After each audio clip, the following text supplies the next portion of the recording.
nós vamos começar uma nova lição, e a lição dos próximos 13 domingos, nós vamos falar sobre a reconstrução do Muro de Israel.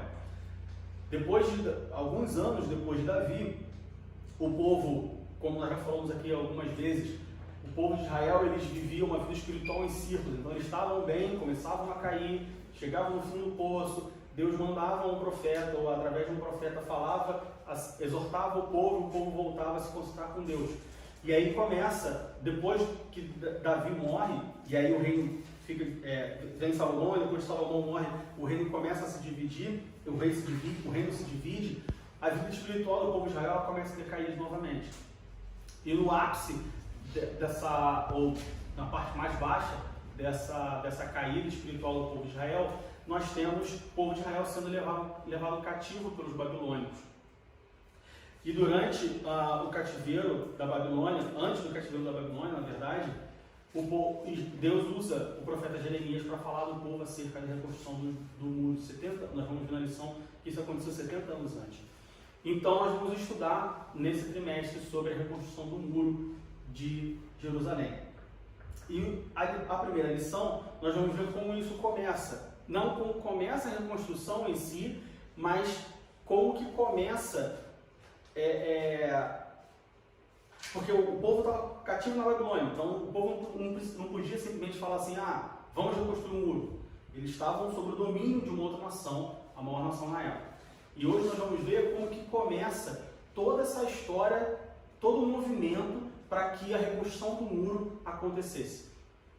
Isso, é claro, começa a partir do próprio Deus, mas a gente tem a figura do profeta Daniel, uma pessoa chave, uma pessoa que nós vamos ver o quanto que ela lutou, não no sentido de arma, mas espiritualmente falando, com base na oração, para que tudo isso acontecesse. E do lado físico, também, do lado humano, mas também ligado espiritualmente, nós vamos ver o porquê, quem foi que deu a ordem ou deu a permissão para que o povo pudesse voltar a Jerusalém para reconstruir os muros. Nós vamos ver que ele não só deu a ordem, mas ele também proveu todos os recursos. Então nós vamos ver como que isso funcionou e principalmente como que Deus conduziu todo o processo para que o povo pudesse voltar a Jerusalém e reconstruir os seus muros. Para quem pode estar se perguntando sobre, mas qual a importância de reconstruir um muro? Por que isso é tão importante? Isso é e foi tão importante na história do povo de Israel? Por que tanta coisa sobre a reconstrução do muro? Bom, temos dois aspectos. O primeiro aspecto é o aspecto militar, o aspecto civil da coisa. Naquela época as cidades eram muradas. Uma cidade murada, uma cidade fortificada, era uma cidade que estava protegida contra as outras invasões.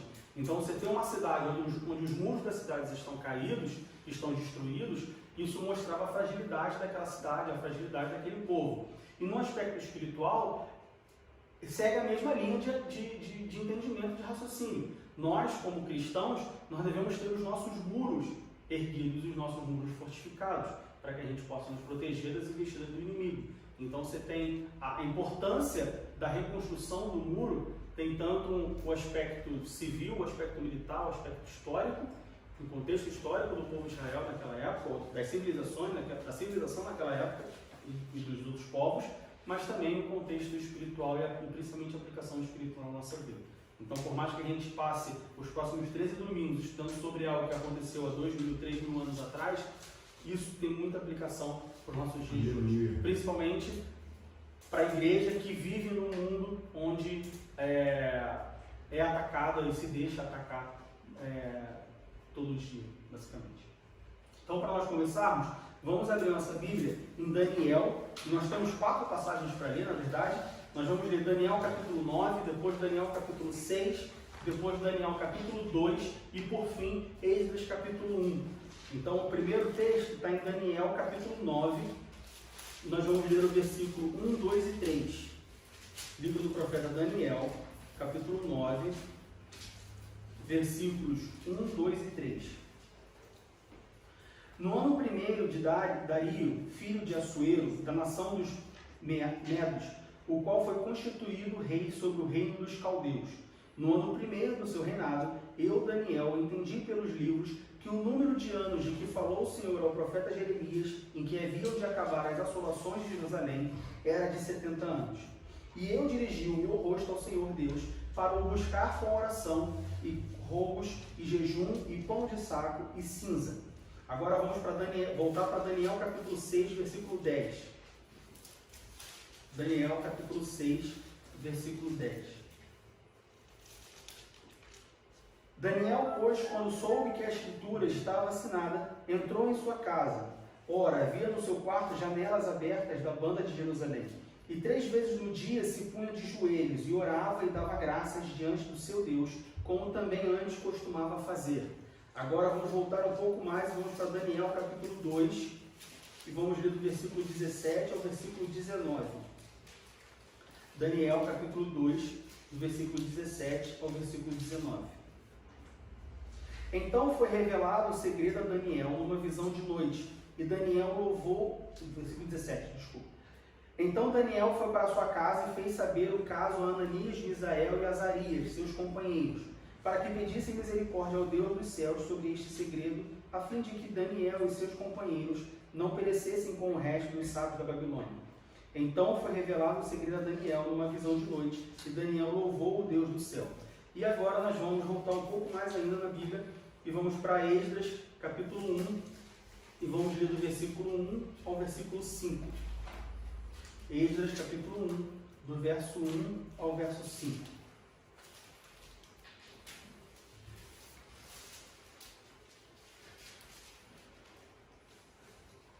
No primeiro ano de Ciro, rei da Pérsia, para que se cumprisse a palavra do Senhor por boca de Jeremias, despertou o Senhor o espírito de Ciro, rei da Pérsia, o qual fez passar pregão por todo o seu reino, como também por escrito, dizendo: Assim diz Ciro, rei da Pérsia, o Senhor, Deus dos céus, me deu todos os reinos da terra, e ele me encarregou de lhe edificar uma casa em Jerusalém, que é em Judá. Quem há entre vós, de todo o seu povo, seja seu Deus com ele, e suba a Jerusalém, que é em Judá, e edifique a casa do Senhor, Deus de Israel. Ele é o Deus que habita em Jerusalém. E todo aquele que ficar em alguns lugares em que andar peregrinando, os homens do seu lugar o ajudarão com prata e com ouro, e com fazenda, e com gados, afora as dádivas voluntárias para a casa de Deus que habita em Jerusalém. Então se levantaram os chefes dos pais de Judá e Benjamim, e os sacerdotes e os levitas, com todos aqueles cujo Espírito Deus despertou para subirem a edificar a casa do Senhor que está em Jerusalém. Bom, como nós vemos, e como eu falei, existem 2 pessoas chaves nessa reconstrução do templo dos muros de Jerusalém. A primeira pessoa-chave é Daniel, o profeta Daniel. Daniel, ele era um jovem israelita, um jovem hebreu, que na época em que os babilônicos tomaram Jerusalém e levaram cativo o povo, Daniel tinha por cerca de 15 anos. Daniel era um jovem e no momento em que os babilônicos eles tomam o povo como cativo, o rei Nabucodonosor ele fala para os seus criados para buscarem jovens hebreus para servirem no templo.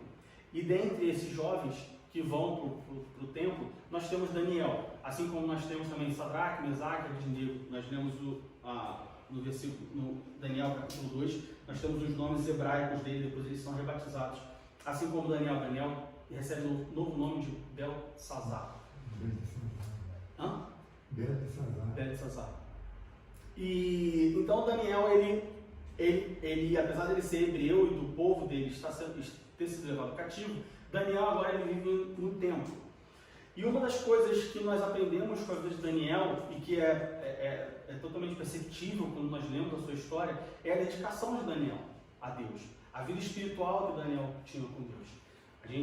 Eu imagino que quase todos aqui, se não todos, conhecem a história de Daniel, e a história mais emblemática de Daniel é Daniel na Cova dos Leões, onde Daniel é jogado pelo rei Dario na Cova dos Leões, e no final no dia seguinte, Daniel passa a noite em oração, os leões não comem Daniel e tudo mais. E por que isso aconteceu?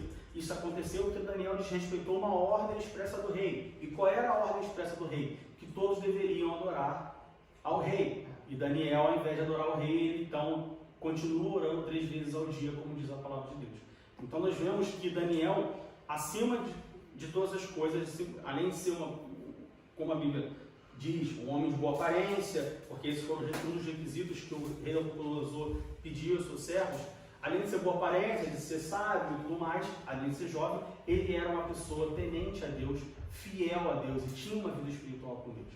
Pois bem, 70 anos antes de tudo isso acontecer, o profeta Jeremias Deus fala através do profeta Jeremias sobre o tempo que a prova de Israel ia passar, o castigo de Israel ia durar. É o que é um tempo de 70 anos.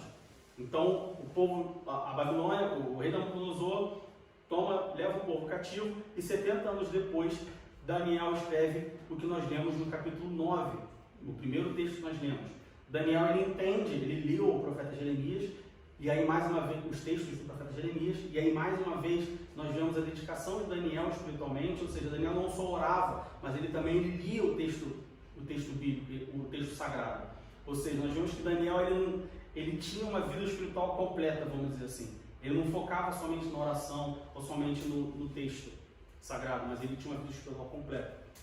Então Daniel, ele lê o texto e ele entende que o tempo da prova, o tempo do cativeiro de Israel, do castigo de Israel estava para acabar. Esses 70 anos ia acabar.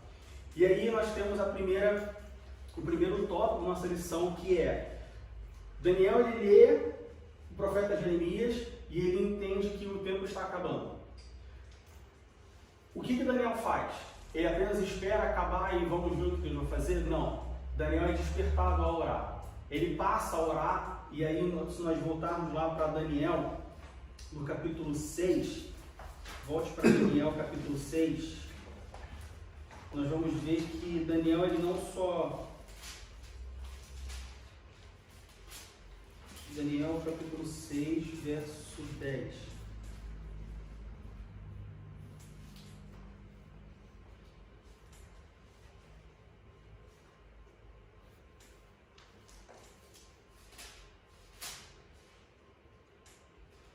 Daniel capítulo 9, versículo 3. Daniel capítulo 9, verso 3. E eu dirigi o meu rosto ao Senhor Deus para o buscar com oração e rogos e jejum e pano de saco e cinza.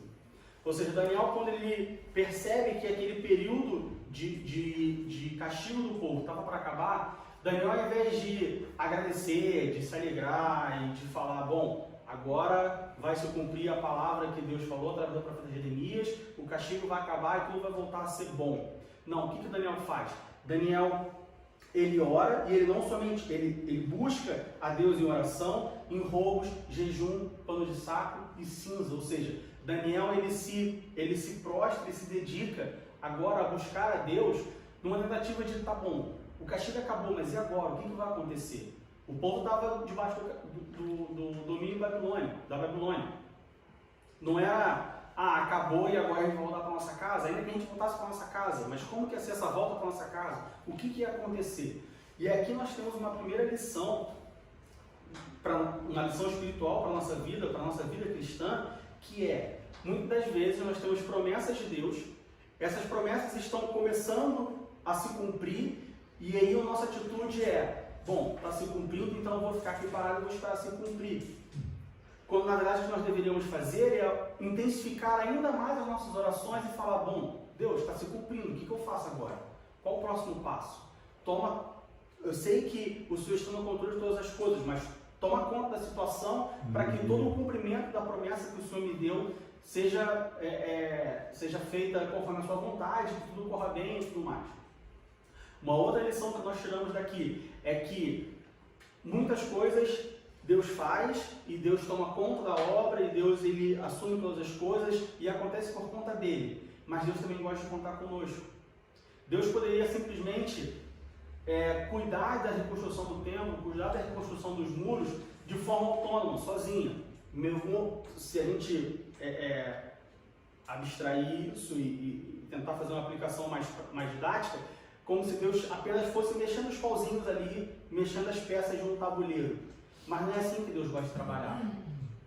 Deus ele falou sobre o tempo que dura 70 anos, a promessa estava chegando, a profecia ia se cumprir, mas Deus ele continua querendo contar conosco. Então ele desperta Daniel para que Daniel interceda a respeito dessa profecia que estava se cumprindo.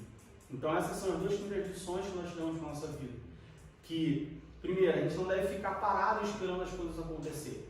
Existe uma promessa? Sim, existe uma promessa, porque Deus promete, porque Deus cumpre, e Ele vai cumprir.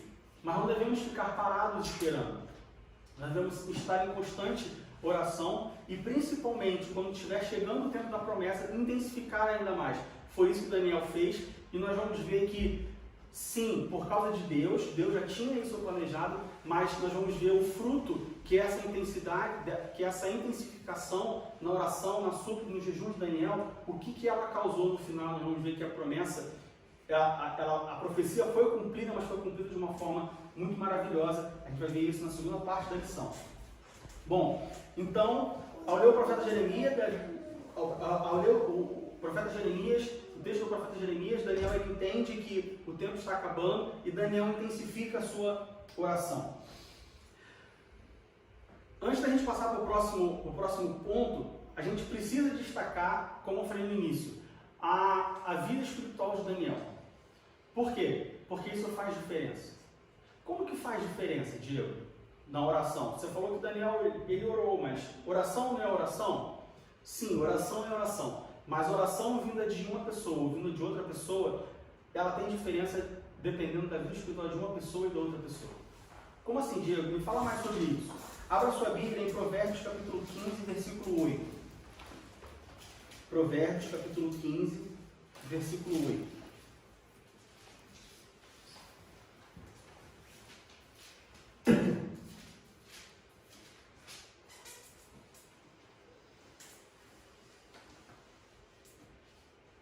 O sacrifício dos ímpios é abominável ao Senhor, mas a oração dos retos é o seu contentamento. Agora vamos para Provérbios capítulo 15, versículo 29. Longe está o Senhor dos ímpios, mas escutará a oração dos justos. Por que faz diferença a vida espiritual de quem está orando? Bom, como eu disse, oração é oração. Oração é falar com Deus. E Deus, a Bíblia fala que Deus ele não está com o seu ouvido agravado para que não ouça as nossas orações. Ele ouve a oração de todos. Não existe oração... Bom, até existe oração que Deus não ouve, mas isso é um outro assunto. Mas, de forma geral... Ele escuta, mas não ouve. Escuta, mas não ouve. Escuta, mas não ouve. Orar para o marido dos outros, orar para alguém se prejudicar, enfim. Mas Deus ele escuta as orações. Agora, tem uma diferença de quem está orando. Se a pessoa que está orando é uma pessoa que ela não busca Deus, ela ora sazonalmente, ela ora só quando precisa, ela ora só quando está no momento de desespero, ela não tem uma relação íntima com Deus, a Bíblia não fala isso, mas esse é um entendimento, é uma alegoria. Essa pessoa está no fim da fila da oração. Imagina que tem uma fila, Deus está numa fila, e tem uma fila de pessoas orando. E ele fala, bom, próximo, Ivanô, vai, fala aí. Ivanô ora e escuta. Joabe agora, vai, fala. Joabe ora, o pastor Joabe ora e Deus escuta. A pessoa que não tem intimidade com Deus, a pessoa que não vive uma vida em oração constante, a alegoria que eu faço é que essa pessoa está no fim da fila de escutar. Está no banco da misericórdia. Está no banco, assim. Deus vai escutar? Vai escutar. Deus vai atender? Vai atender. Mas ela não tem prioridade na fila. A Bíblia não fala isso. É uma alegoria para nós entendermos o quão é importante uma vida em oração. Tá, mas e aí, como que acontece quando uma pessoa, que às vezes acontece algum milagre ou alguma coisa, e a pessoa, lógico, pode ser que não é ela que está orando, pode ser que seja uma outra pessoa que esteja orando por ela para que resolva, né, solucione o problema dela. Uhum. Quer dizer que essa pessoa, Deus não estava ouvindo ela? Não, de novo, não é que Deus não ouve. Isso que eu estou falando é uma alegoria. Você tem duas pessoas, uma vive uma vida em oração constantemente, a oração faz parte da vida dela, assim como Daniel, que orava 3 vezes ao dia, todos os dias. Ou seja, para ele seria mais rápido, para outro seria mais lento. Sim. Se trata de uma intimidade. A gente pode comparar também, fazendo uma ilustração, de um patrão com 2 funcionários. O patrão tem um funcionário que é pontual, está sempre prestativo, cumpre as suas tarefas sempre. E tem aquele funcionário que sempre chega atrasado, que não dá conta do que promete, não sei o quê, e sempre deixa o patrão na mão. Aí um certo dia, os 2 precisam de um vale e vão pedir ao patrão. Para quem que o patrão vai dar a prioridade? Para o Classificação, né? empregado que está sempre prestativo ali e sempre em dia com ele, ou aquele empregado que não tem compromisso com nada? Entende? Então, assim, óbvio, isso é uma ilustração. Então, com Deus é o seguinte: quanto mais você ora, mais intimidade você tem com Ele, você se torna, como a Bíblia se refere, você se torna amigo de Deus. Então, você tem uma intimidade com Deus, uma amizade. E aquela pessoa que busca Deus casualmente, pode ser que talvez ela só vá buscar Deus no momento de aflição, no momento difícil da vida dela, de que o que Deus quer de nós é a nossa sinceridade com Ele e o nosso compromisso com Ele. Então, tem pessoas que infelizmente buscam a Deus somente no momento de interesse. E Deus é fiel com os justos. Aquele que está com Ele. Aqueles que buscam a Deus por interesse, Deus abençoa, porque é Deus e Ele é justo. Se você está buscando, Ele vai te abençoar. Mas nós não podemos igualar o que o Diego está falando. A gente não pode igualar a pessoa que tem uma intimidade estreita com Deus com uma pessoa que busca Deus só nos momentos de interesse. Porque aquela pessoa, quando Deus atrasar, vamos dizer assim, quando Deus atrasar o que ela está pedindo, ela vai abandonar, ela vai sair do caminho e falar: essa história de buscar a Deus, isso não funciona. Entende? Agora, quem está fiel com Deus, conhece o Deus que serve. Então, assim, é muito difícil. Mas ele não usaria isso também, tipo assim, respondendo a pessoa, ele poderia usar isso como um meio para que a pessoa procure ele. Mas Deus faz.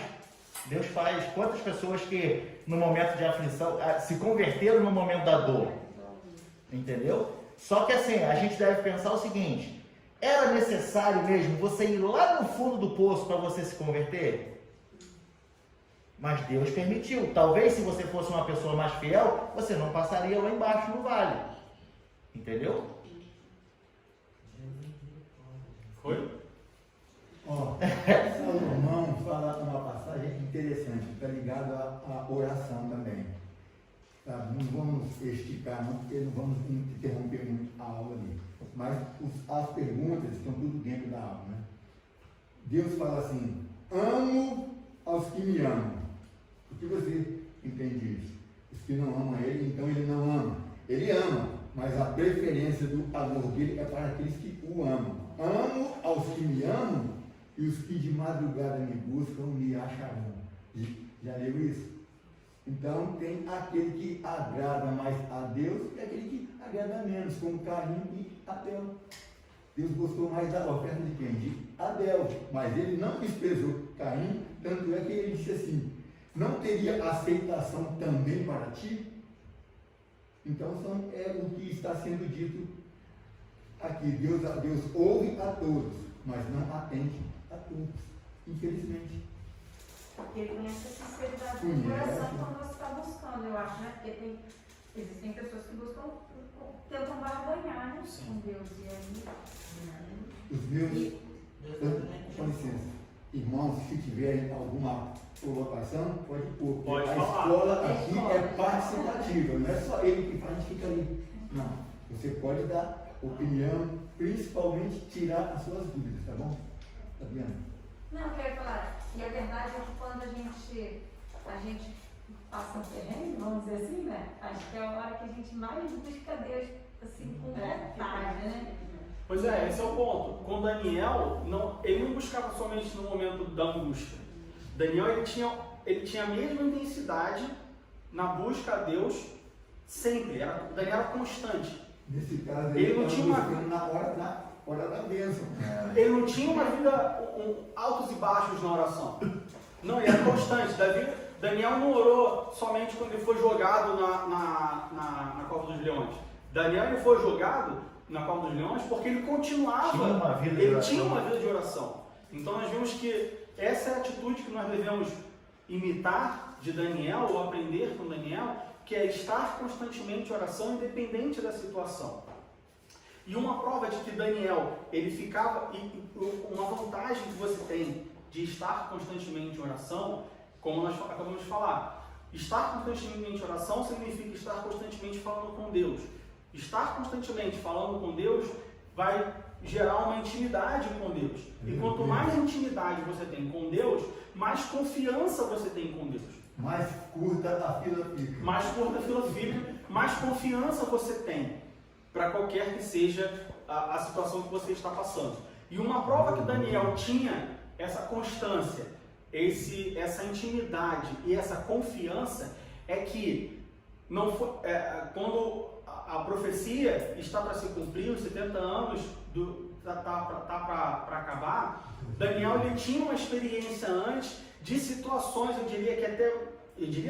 situações muito mais importantes, muito mais críticas, onde por causa da sua oração, do seu costume de orar, da sua intimidade com Deus, Daniel se sente confiante no que Deus no resultado que a sua oração ia prover. Quer ver? Vamos abrir em Daniel capítulo 2, versículo 18 e 20.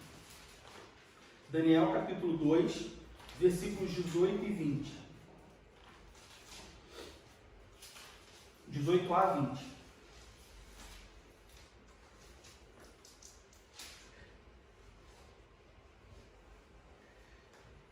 Versículo 17 a 20. Foi o que nós vemos no início, né? Então Daniel foi para sua casa e fez saber o caso a Ananias, Misael e Azarias, que é Sadraque, Mesaque e Abednego. Esses são os nomes hebreus, nome hebreu deles. E seus companheiros, para que pedissem misericórdia ao Deus do céu sobre este segredo, a fim de que Daniel e seus companheiros não perecessem com o resto dos sábios da Babilônia. Então foi revelado o segredo a Daniel numa visão de noite, e Daniel louvou o Deus do céu. Falou Daniel e disse: seja bendito o nome de Deus para todo sempre, porque dele é a sabedoria e a força. O que acontece? Quando Daniel é levado para o palácio do rei, Daniel ele coloca, a Bíblia fala no início do livro de Daniel, Daniel capítulo 1, versículo 8, Daniel capítulo 1, versículo 8. Daniel assentou no seu coração não se contaminar com a porção do manjar do rei, nem com o vinho que ele bebia, portanto pediu ao chefe dos eunucos que lhe concedesse não se contaminar. O rei Nabucodonosor, ele chama os seus servos e falou: olha, traz alguns jovens lá do povo de Israel para ficar aqui no palácio e tudo mais. Daniel vai junto com seus amigos. E Daniel ele coloca no seu coração o desejo de não se contaminar com as coisas do rei, com a comida, com a bebida, com o que estava ali, porque aquilo tudo era oferecido, sacrificado aos deuses babilônicos. Então Daniel ele coloca no seu coração esse desejo.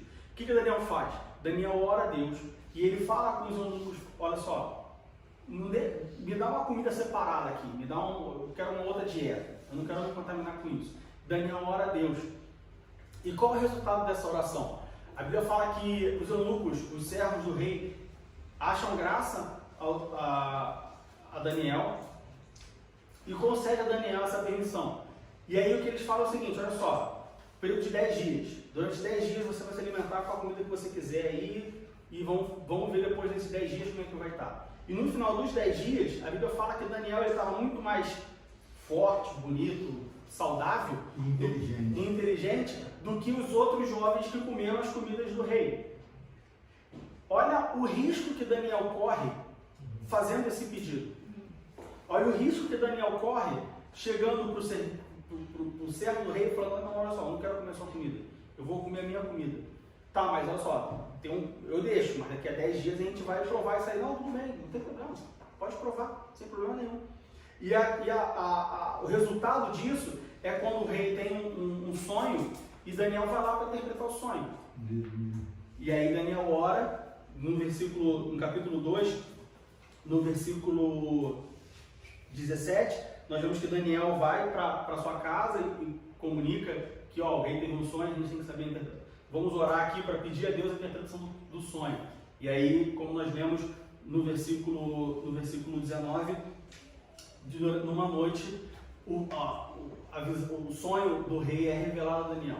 Então nós vemos como que a intimidade com Deus numa vida de oração faz com que a constância de uma vida de oração faz com que aumente a nossa intimidade com Deus e, consequentemente, aumente a nossa confiança em Deus, principalmente nesses momentos. Então Daniel, quando ele lê que os 70 anos estão para acabar e que está para acontecer aquilo que foi prometido a Jeremias, Daniel ele sabe o que ele tinha que fazer porque ele já tinha experiência do que ele tinha feito. Ele sabia que se no momento ruim, no momento de aflição, não que Daniel estivesse sofrendo, mas aqui nesse episódio, lá no início, quando Daniel vai para no cativeiro babilônico, que ele tem que tomar essa decisão de não se contaminar com as iguarias do rei e tudo mais, era um momento muito mais difícil do que, olha, o exílio do nosso povo está para acabar e alguma coisa teoricamente boa vai acontecer, já que estava acabando um período de correção do povo de Israel. Daniel ele se prepara da mesma forma como ele se preparava antes. E essa é uma lição que fica para nós, de estarmos sempre em constante oração, não importa qual momento da nossa vida nós estejamos vivendo. E isso fica bem, bem reforçado também no Novo Testamento, através do apóstolo Paulo. Abra sua Bíblia em Romanos capítulo 12, versículo 12. Romanos capítulo 12, verso 12.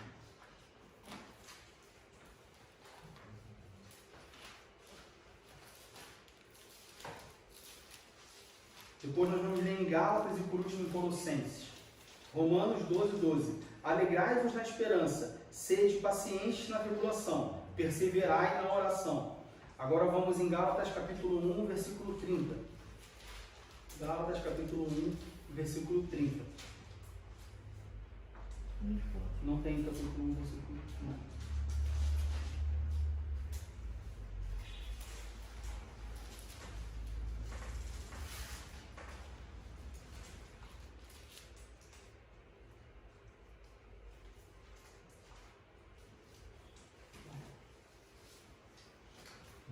Você tem essa referência, Lucas 18, 1?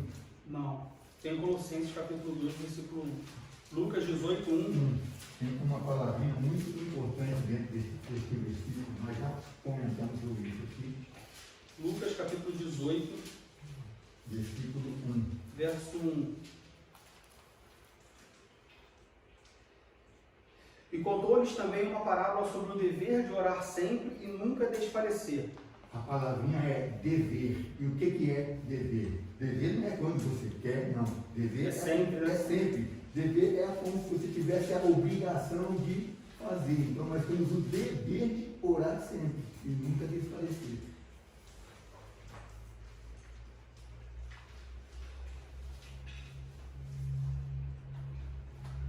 Colossenses capítulo 2, versículo 1. Porque quero que saibais quão grande combate tenho por vós e pelos que estão em Laodiceia, e por quantos não viram meu rosto em carne. Paulo está falando acerca do combate no sentido da oração. Paulo ele vivia constantemente oração em combate àquilo que as pessoas, que a igreja sofria no primeiro século e que as igrejas que Paulo fundou estavam passando. Então nós vemos que persistir em oração, permanecer com constância na oração é uma coisa presente não só no Antigo Testamento, mas também no Novo Testamento. Como o pastor bem destacou em Lucas capítulo 18, no versículo 1, Jesus fala acerca do dever da oração. Não é um pedido, não é uma coisa ocasional, não é uma coisa... É bom ter, mas se não tiver também não tem problema. Dever não. Quem estuda sabe por que é dever, né? Pois é. Se não fizer, é zero. Pois é. Entendeu?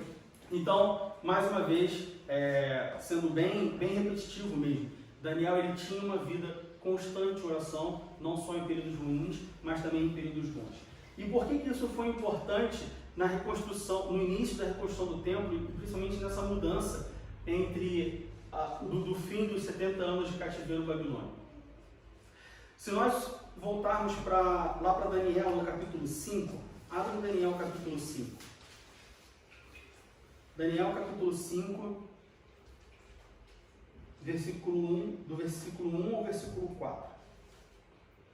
O rei Belsazar deu um grande banquete a 1000 dos seus grandes e bebeu vinho na presença dos 1000.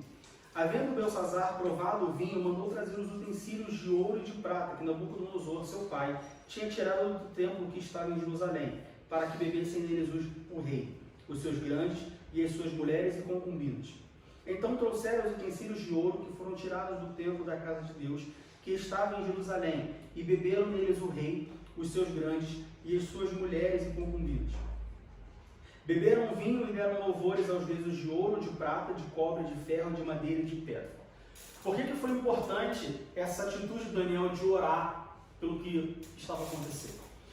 O povo de Israel estava sob o domínio babilônico. Quem levou o povo cativo foi Nabucodonosor, era o rei até então.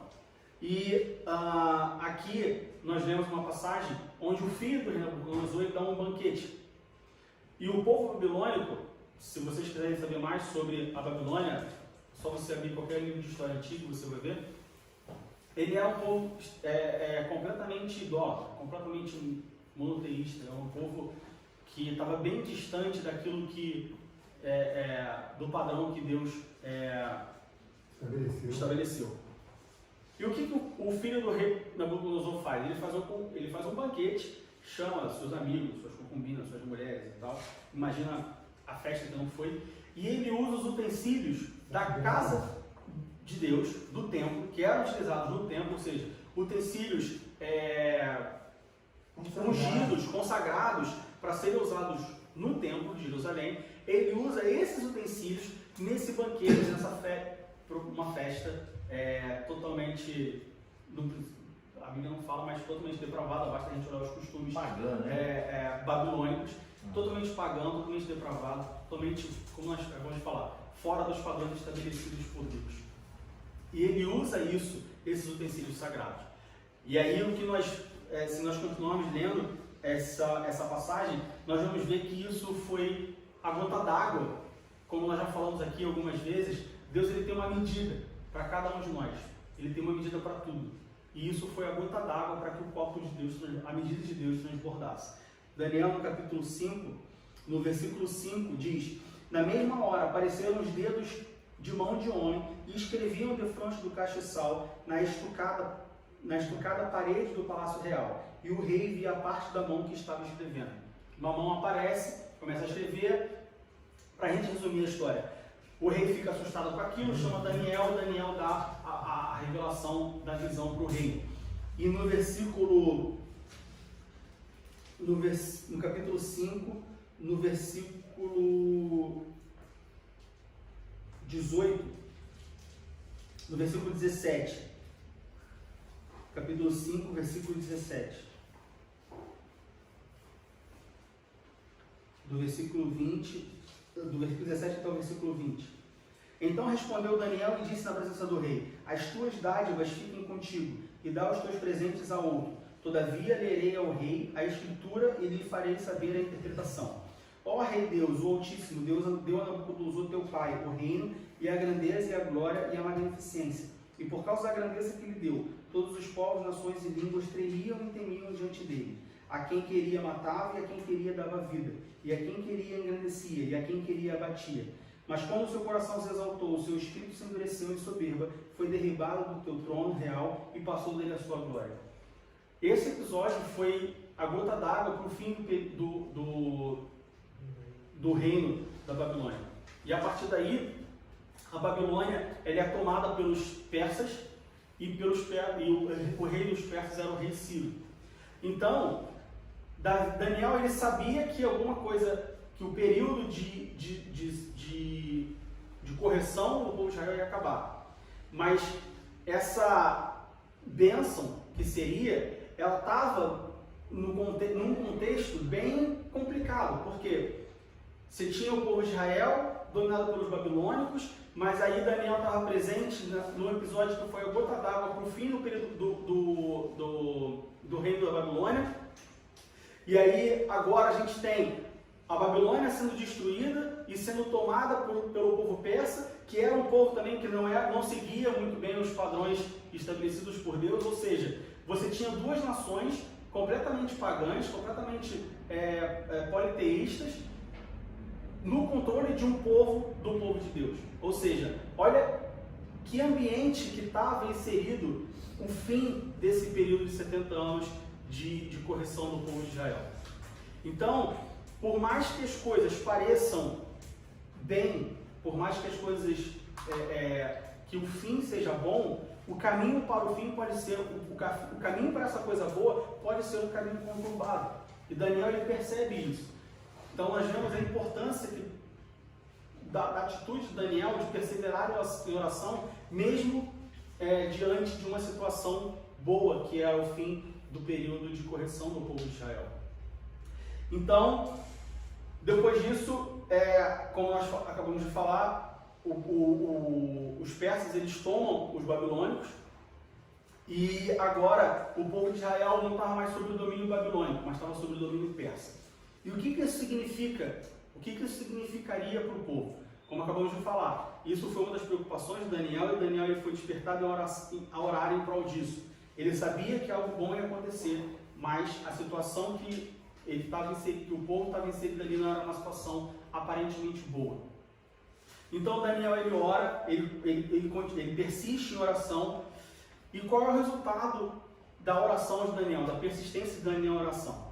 Vamos abrir em Jeremias capítulo 29, versículo 10. Volta a sua Bíblia um pouco para Jeremias capítulo 29, versículo 10.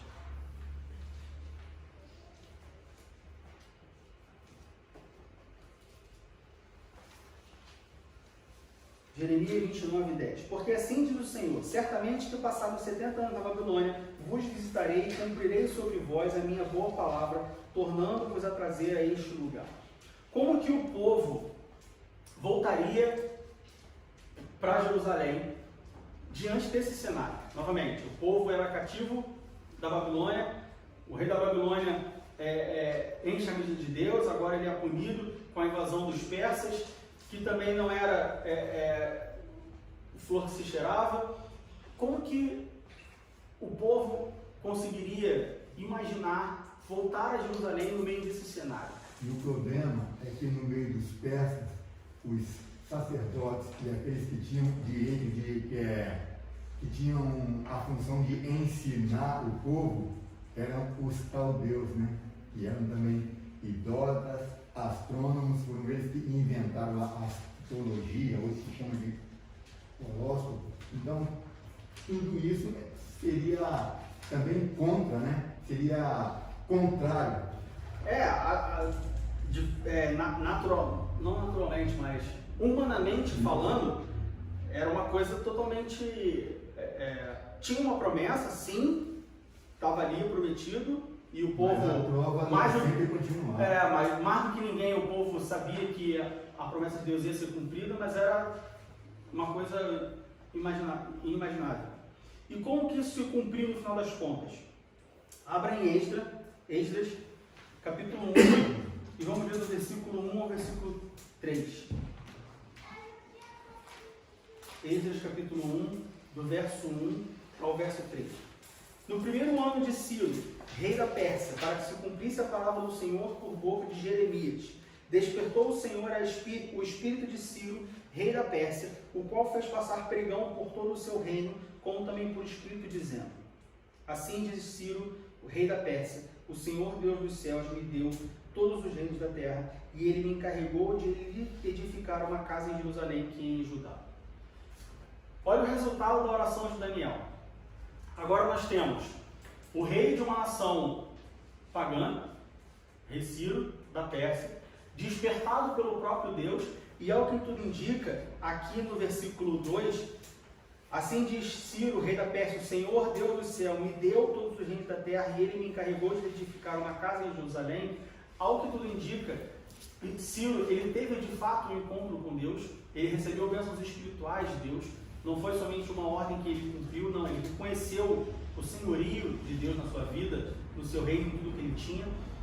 Deus, ele desperta um rei pagão, para que esse rei pagão não só permitisse que o povo voltasse para sua terra natal, voltasse para Jerusalém, para reconstruir o templo, mas principalmente prover todos os meios necessários para que isso acontecesse. E isso é uma palavra que é uma palavra que se cumpriu, e que a Bíblia também fala sobre isso no Novo Testamento, em Efésios capítulo 3, versículo 20. Abra em Efésios capítulo 3, versículo 20. Efésios 3, 20. Ora, aquele que é poderoso para fazer tudo muito mais abundantemente, além daquilo que pedimos ou pensamos, segundo o poder que em nós opera. A promessa foi, olha, o cativeiro de vocês vai durar 70 anos. Depois de 70 anos, vocês vão voltar para cá, para Jerusalém. Qual é a expectativa das pessoas? É que 70 anos depois, vai acontecer alguma coisa e o povo vai voltar. Mais ou menos como aconteceu quando o povo saiu do Egito para ir para Canaã. Enfim, é isso que vai acontecer. Depois de 60 anos, o que acontece? A nação que estava comandando o povo de Israel, que o povo de Israel estava sobre cativeiro, ela sofre a invasão de um outro povo totalmente pagão, o povo persa. E aí, eu imagino que muitos israelitas pensaram, e agora? Como é que vai ser? E aí, o que acontece? Deus ele desperta um rei pagão, e ele não só desperta esse rei pagão, mas ele coloca no coração, ele fala para esse rei pagão, ele coloca no seu coração o desejo de reconstruir o templo de Israel. E esse rei pagão, ele não só permite que o povo volte para Jerusalém para reconstruir o templo, mas ele também dá todos os recursos e ele espalha ordens para falar, olha, o que esse pessoal precisar, você pode dar. E se nós formos ler mais ainda, mais à frente na história, nós vamos ver que ele devolve todos os utensílios utilizados que foram levados pelos babilônicos. Ou seja, como que as coisas acontecem?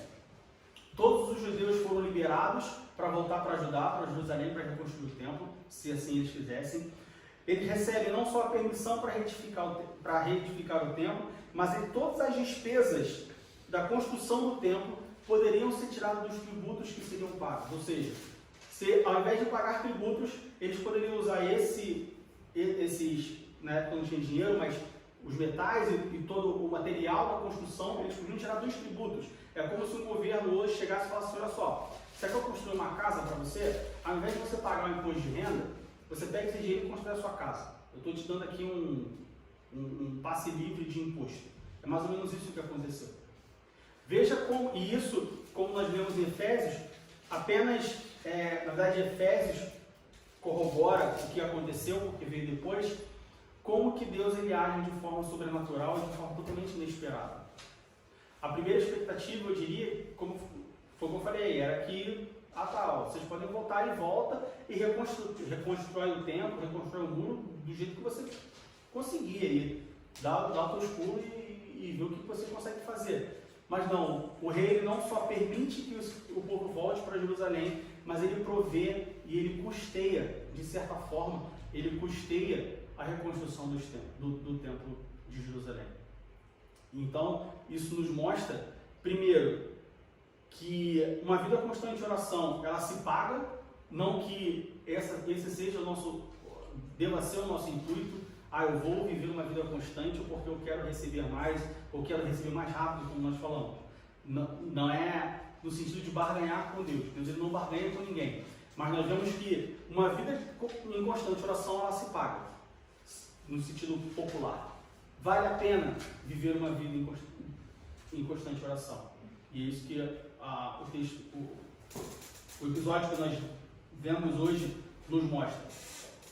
Porque Daniel vivia uma vida em constante oração. Ele intensifica as suas orações não só no período da dor, no período da angústia, no período do julgamento, mas também no período de provas, mas também no período de bonança, numa aparente uma promessa que seria cumprida. E o resultado dessa dedicação é que Deus ele dá muito mais, ele faz acontecer muito mais do que se esperava até então. Novamente, eu imagino que se você pegasse qualquer israelita naquela época e perguntasse, vem cá, Jeremias falou aqui que está acabando o período que a gente vai voltar para Jerusalém. Como que você acha que vai acontecer? Eu duvido que um israelita fale assim, não, os persas aí que acabaram de tomar os babilônicos, o rei deles vai autorizar a gente a voltar e vai falar para a gente, e vai custear aí todo o custo que nós vai dar o material, vai fazer tudo, custear todo o material necessário para reconstruir o templo. Isso era totalmente impensável. Isso é totalmente... É como se hoje você pegasse... Bom, nós temos um exemplo na história atual da Bielorrússia, que tem lá um ditador, não sei quantos anos, e está toda uma campanha para que deixem os belorussos ter as suas eleições, escolher o seu presidente e tudo mais. Você imagina que um país que seja inimigo da Bielorrússia, ou que esteja dominando a Bielorrússia, chegue, tome esse país, expulse o ditador e fala, não, só, o que você quer? Você quer um presidente? Tá bom, toma aqui um presidente, você tem todos os meios, a gente vai te ajudar a organizar as eleições e a restabelecer a democracia no seu povo. Uma coisa totalmente impensável. Todos os casos da história recente que nós vimos isso acontecer, nós vimos que não aconteceu da forma como o povo esperava. Porque os Estados Unidos vai tomar o Iraque para restabelecer a ordem do Iraque. Não foi isso que aconteceu. Porque os Estados Unidos vai invadir o Afeganistão para retomar a ordem do Afeganistão. Não foi. Porque a Rússia vai invadir para... Ninguém retoma a ordem invadindo. Isso é uma coisa que não existe. Mas Deus faz isso acontecer, fez isso acontecer no meio do povo de Israel. E a lição que fica para nós, além do que nós já falamos, persistir em oração e que isso se pague e tudo mais, novamente, não que se pague de forma barganhando com Deus, mas tem uma recompensa de uma vida de oração. A outra lição que fica é que essa é a forma como que o nosso Deus trabalha. Ele não dá somente o bom, ele dá o melhor. Por mais que o caminho para o melhor não seja o melhor caminho. Veja bem, de novo. Por mais que o caminho para o melhor não seja o melhor caminho. Muitas das vezes, Deus ele nos dá o melhor pelo pior caminho. Pior caminho aos nossos olhos. Pior caminho aos nossos olhos. Tenha certeza de que se o caminho está ficando ruim aos seus olhos, e se você está persistindo em oração, firme em oração, você pode ter certeza que por mais que pareça ruim o caminho, ele é o melhor caminho. Alguma coisa Deus quer te mostrar no caminho. Seja um aprendizado para mim, pessoalmente, eu tenho que aprender alguma coisa pelo caminho, como Deus fez com o povo de Israel, do Egito a Canaã. O caminho foi o pior da vida. Passaram 40 anos no deserto, E andando em círculo. Passaram vários problemas. Mas foi o melhor caminho para eles, por quê? Porque o povo precisava aprender alguma coisa no caminho. Ou às vezes o caminho parece ruim para nós, aos nossos olhos. Não é que Deus queira me ensinar, nós sempre aprendemos alguma coisa com Deus, mas talvez o objetivo primário de Deus não é ensinar alguma coisa para nós, mas sim, no final, mostrar que, olha só, tá vendo como que eu faço as coisas? Nesse exemplo, não é que Daniel precisava aprender alguma coisa de Deus. Não fica claro isso no texto bíblico. Não é que Israel precisava aprender alguma coisa por esse caminho de os persas tomarem os babilônicos e tudo mais. Mas no final, Deus ele mostra, olha só, tá vendo como eu faço as coisas?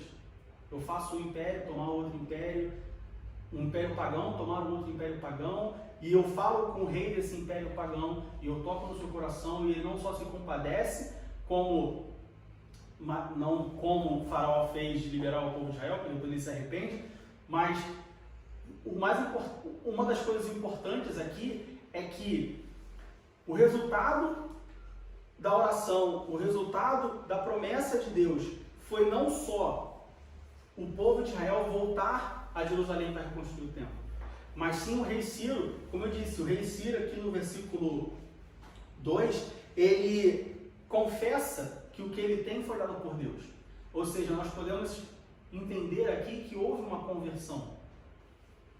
Não uma conversão como nós estamos acostumados hoje, mas nós temos uma pessoa, um rei de uma nação pagã, uma pessoa que era pagã, confessando com a sua boca de que Deus deu tudo aquilo que ele tinha. E o interessante é que ele não conhecia Deus, né? Não conhecia. Se a gente lê Isaías, no capítulo 21, do versículo 20, capítulo 44, versículo 21, depois lê o capítulo 45, a gente vai encontrar coisas interessantes. Deus fala para Ciro, ainda que tu não me conheces, e ele chama Ciro de meu pastor, chama Ciro de meu servo, ele usa quem ele quer. Meu ungido. Meu ungido, né? Eu vejo Isaías 44, no a final partir do disso versículo tudo, 21. no final disso tudo, o nome de Deus foi glorificado, porque tudo o que aconteceu não aconteceu por mãos humanas, né? Sim. Então, o propósito sempre é esse, o nome de Deus foi glorificado.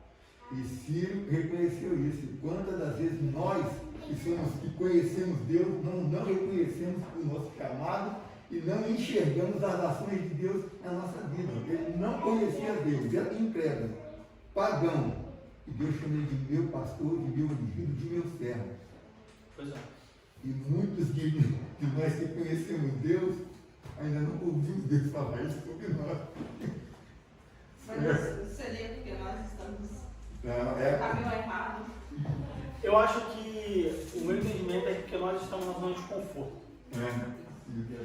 Nunca vos conheci. É a zona de conforto. É aquela velha história de você acha que é amigo, mas não é amigo, sabe? Sei lá, eu te chamo para na minha casa almoçar. E aí você acha que porque eu te chamei na minha casa para almoçar, você é melhor amiga. Você chega lá em casa, abre a geladeira, bota assim, não é geladeira, bota assim. Você me chamou para almoçar na tua casa. Ah, Letícia é minha amiga, gente fina. E aí eu chego lá, abro a tua geladeira, boto o pé no sofá, tiro a camisa, pô, acabou aqui, pô, mas você fez macarrão, pô, tinha uma carne não pra gente comer e tal. Assim, eu me acho no direito de ser seu amigo.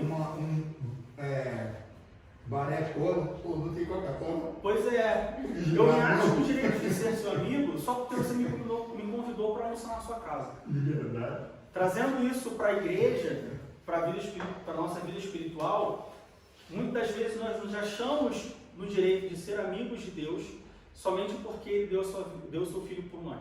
E nós achamos, bom, se Ele deu a vida dele por mim, eu sou amigo dele, sou íntimo dele. Mas não, Ele deu a vida do Filho dele por você. Mas tem um longo caminho a se percorrer para você chegar nessa estatura, nessa intimidade, nesse nível de amizade. Ao ponto que Ciro, ele foi pelas beiradas. Ele, bom, estou aqui, conquistei o reino da Babilônia, tem um povo aqui que é o povo de Israel. Qual é a história desse povo de Israel? Ah não, o povo de Israel ele serve a um Deus que fez isso, aquilo outro. Ah, então peraí, se fez isso, assim, a gente está, é claro que alegorizando, mas, bom, se o povo de Israel passou por tudo isso e eles adoram um Deus que fez tudo isso, tá, vamos saber mais qual é o Deus dele. E aí, se ele vai comendo pelas beiradas até que chega um momento em que ele é tomado pelos...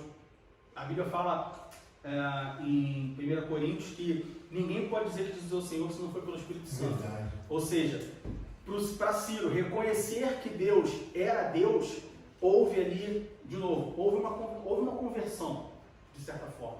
Houve talvez não uma conversão no sentido da palavra que nós aplicamos, mas hoje o que eu quero dizer é que houve uma conversão no sentido de, o que é uma conversão? É você estar numa direção e você convergir para um lugar, certo? Ele deu ordem também para que todo mundo adorasse ao Deus de Israel. Pois é. Então, eu creio que Ciro, ele se converteu. Vamos resumir. Eu também creio. Vamos abrir ainda em Esdras, capítulo 1, do versículo 7 ao versículo 11. Nós vemos mais uma prova de que Ciro, nós vemos prova de duas coisas. Primeiro, que Ciro não simplesmente falou, ó, vá lá, reconstrua o seu templo, fica à vontade. E nós vemos uma prova de como que Deus ele faz as coisas muito maior do que nós imaginamos. Esdras capítulo 1, do versículo 7 ao versículo 11. Também o rei Ciro tirou os utensílios da casa do Senhor que Nabucodonosor tinha trazido de Jerusalém e que tinha posto na casa de seus deuses. Este tirou Ciro, rei da Pérsia, pela mão de Mitredate, o tesoureiro, que os deu por conta a Sesbazar, príncipe de Judá. E este é o número deles: 30 bacias de ouro, 1000 bacias de prata, 29 facas, 30 taças de ouro, 410 taças de prata de outra espécie e 1000 outros objetos. Todos os utensílios de ouro e de prata foram 5.400. Todos estes levou Sesbazar quando os do cativeiro subiram a Babilônia para Jerusalém.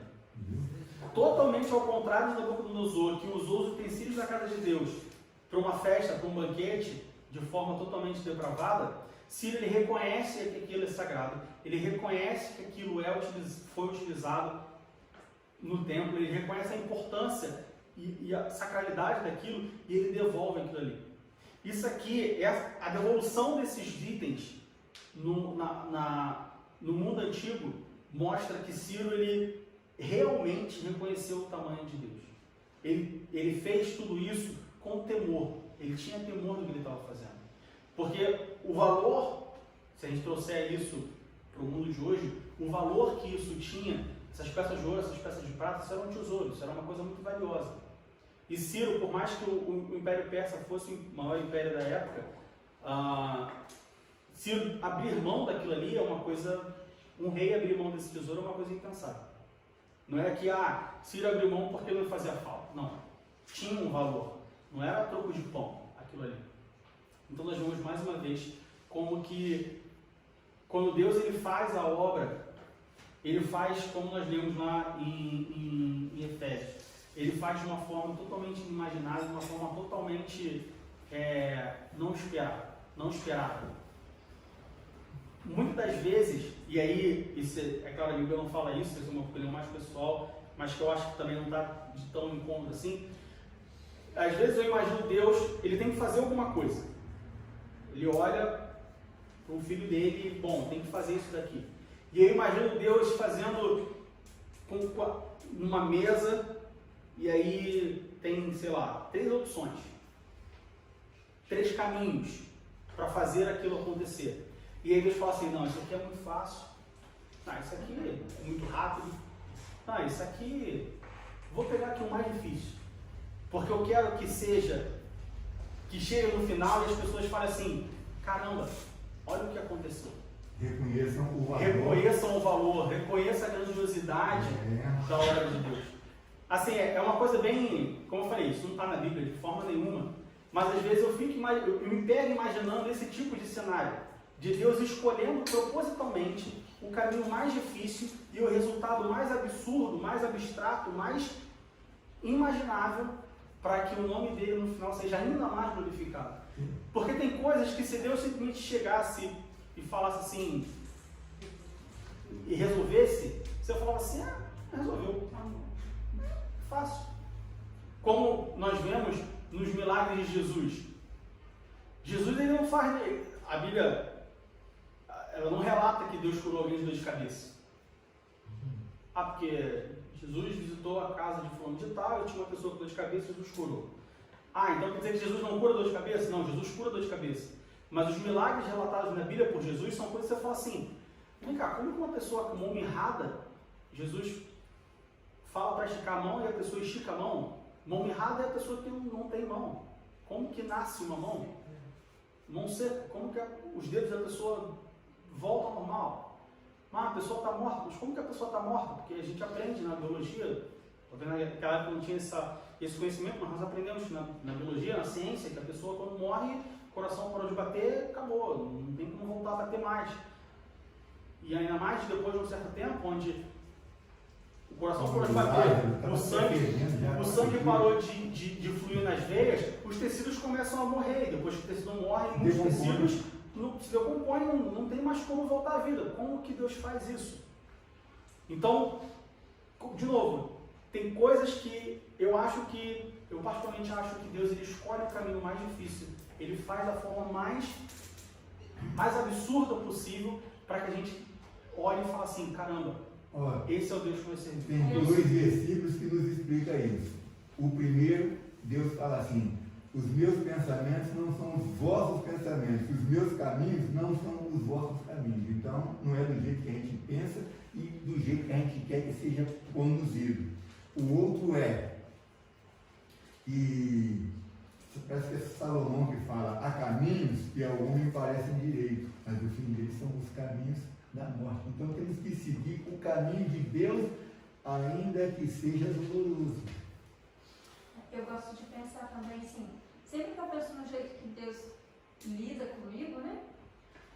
Eu penso numa relação de pai e mãe. Agora que eu sou mãe, na verdade, é mais nítido isso para mim.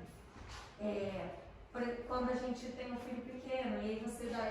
O Daniel toda hora, ele quer um dinossauro, aí tem um dinossauro aqui, outro ali. E aí esses dias ele falou, mãe, agora eu quero esse aqui, mas você acabou de ganhar um. E ele falou, não, mas eu quero esse daqui. Eu falei, não vai comprar agora. E ele saiu reclamando e batendo o pé, fazendo pirraça. E eu falei assim, não, agora o Henrique não vai ganhar, entendeu? Então, assim, eu penso, se Deus toda hora fizesse do jeito que a gente quer, o que a gente quer, até porque nem sempre o que a gente acha que é o bom, né? Mas se ele fizesse sempre a sua vontade, que crente mimado a gente não ia ser, né? E na verdade a gente às vezes vê caindo no chão quando começa a aprender a andar. Você vê cair no chão, mas você fica de longe, deixa eu levantar sozinho, porque é assim que vai aprender. Então eu sempre faço um paralelo com a relação de pai e filho, porque na verdade é isso, né? E o que você falou sobre ser o grande mimado. Se Deus não fazendo, já tem muito crente mimado. Imagina se ele fizesse. Não pode falar nada, né? Se Deus não... mas é verdade. A igreja hoje é uma igreja mimada. Cheio de crente danoninho. Né? A igreja hoje é uma igreja mimada. Porque você tem crentes hoje que chegou na igreja. O pastor não deu bom dia. O pastor, sai da igreja. O pastor não deu bom dia, que absurdo. Mas eu faltei 2 domingos, a pessoa me perguntou por que eu faltei. Ninguém sente a minha falta. Eu estou sozinho aqui na igreja. Ninguém gosta de mim. Mas eu estou passando por esse problema já há 2 anos e Deus não olha para mim. Olhou para o irmão, olhou para não sei quem, olhou para não sei o que lá, mas para mim ele não olha. Que Deus... A igreja de hoje é uma igreja mimada. Uma vez eu ouvi um pregador falando que se a igreja de hoje, se existisse uma máquina do tempo, ia pegasse a igreja de hoje e transpusesse ela para 2000 anos atrás, a igreja morreria. Morreria não por causa da perseguição, a igreja morreria, que eu falo espiritualmente. A igreja, assim, é claro que é uma coisa totalmente hipotética, mas a igreja, ele fala, a igreja morreria. E não morreria por causa da perseguição, morreria porque ela não conseguiria subsistir. Os crentes, o que ele fala é até interessante porque ele dá uma generalizada, acho que de propósito, mas ele fala, os crentes de hoje não sobreviveriam uma semana no tempo antigo. Não aguentava a perseguição, não aguentava o que era ser crente antigamente.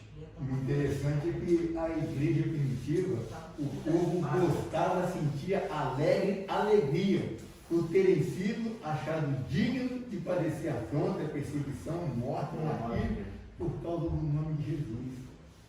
E hoje, qualquer coisinha... Tudo mimado, a igreja. Não falo nem os crentes, eu falo a igreja, que é mimado. Para nós terminarmos,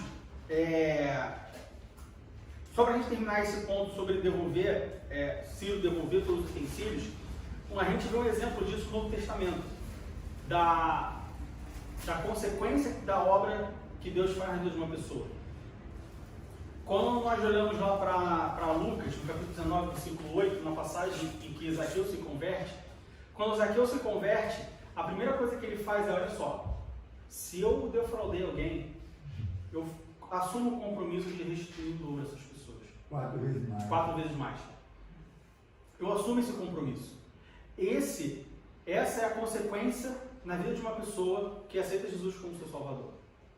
A pessoa aceita Jesus, a pessoa se converte, a primeira coisa que essa pessoa faz é, poxa, errei. Eu tenho que repartir o meu erro de alguma forma. Ainda que eu não tenha errado, mas se alguém acha que eu errei, eu tenho que corrigir isso da melhor forma possível, restituir isso da melhor forma possível. E isso que Ciro faz. Ciro, a partir do momento que ele tem, que ele chega à conscientização de que é o Deus e reconhece a soberania de Deus, a primeira coisa que Ciro faz é, olha só, leva tudo de volta, eu não quero nada. Se tem valor, se não tem valor, não me importa, isso aqui não é meu, isso aqui não é para mim, isso aqui não é para eu usar. Leva tudo isso de volta. E aí ele permite que todos esses utensílios sejam levados de volta para a reconstrução do templo lá em Jerusalém. Bom, para nós terminarmos, na lição de hoje a gente aprende 3 coisas macros. A primeira coisa sobre a vida em oração e a persistência em oração que Daniel tinha. E principalmente, Daniel ele é despertado a orar, não só, como nós já falamos várias vezes durante a aula hoje, não só no momento ruim, mas também no momento de aparente bonança, de aparente, bom, está acabando aqui o exílio, a gente vai voltar para Jerusalém. Essa incerteza faz com que Daniel continue orando, não passe a orar, mas continue orando, ou intensifique ainda mais as suas orações.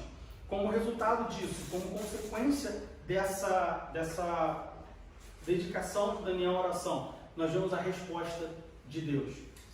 O povo fala sobre o domínio babilônico, os persas tomam a Babilônia e agora eles são os novos donos do povo de Israel.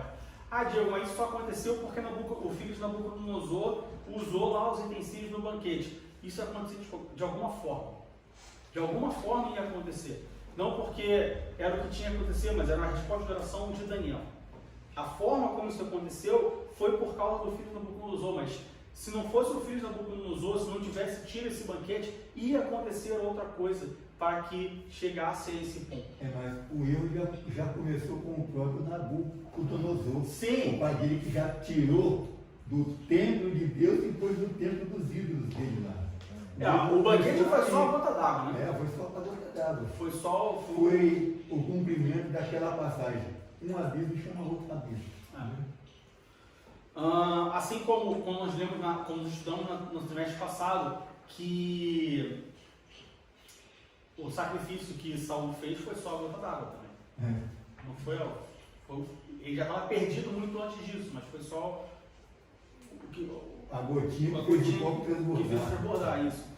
E por fim, o que nós aprendemos hoje é o resultado desse despertamento que Deus faz. Deus ele não só faz com que o rei Ciro permita ao povo voltar para Jerusalém para reconstruir o templo, mas ele permite voltar, ele devolve os utensílios, ele custeia a reconstrução do templo, ele dá livre acesso e principalmente, e aí eu diria que talvez tão importante quanto a reconstrução de Jerusalém, nós temos uma pessoa que reconhece o senhorio de Deus, que reconhece a grandiosidade de Deus e que se converte. Eu creio que Ciro ele teve um encontro com Deus ali. A vida dele mudou. Não foi somente esse episódio, a vida dele mudou dali para frente. A Bíblia não fala, ele não relata, mas eu tenho para mim que a vida dele mudou depois desse episódio. Então são as três coisas que nós aprendemos na lição de hoje.